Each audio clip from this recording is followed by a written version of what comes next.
The guys spraying on the Surecrete base coat material.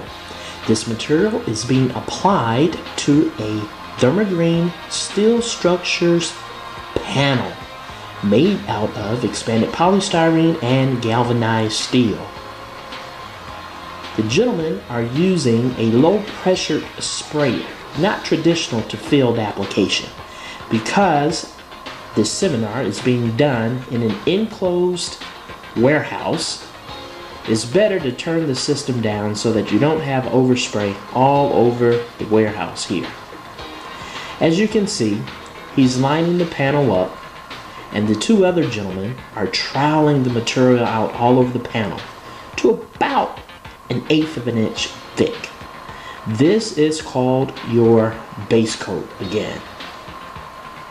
This is very important to the cladding system for Surecrete.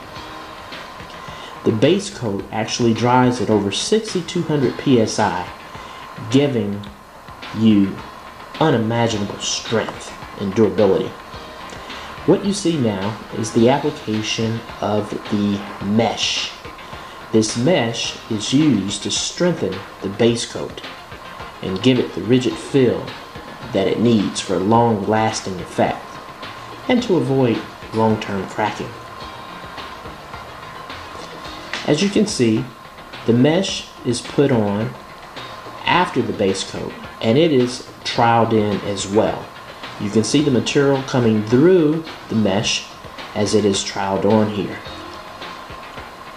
Now, it's very important to recognize that this process is one of the fastest cladding EIFS materials known.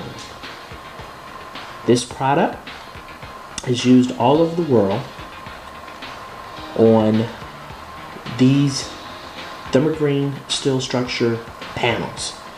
It is a patented product that is utilized on the panels as well. Now that the gentlemen are finishing up with the base coat, they're just filling in a few of the gaps that they have left and making sure that the panel is nicely covered about 1/8 of an inch in thickness. Next, we have Andre spraying on the finish coat.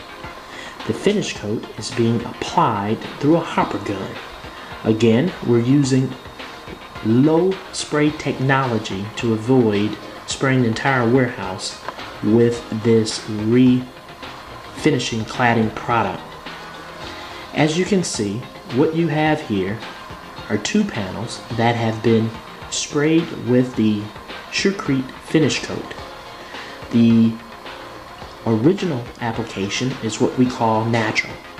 What you see Andre doing here now is what we call a knockdown pattern to give it a textured like finish.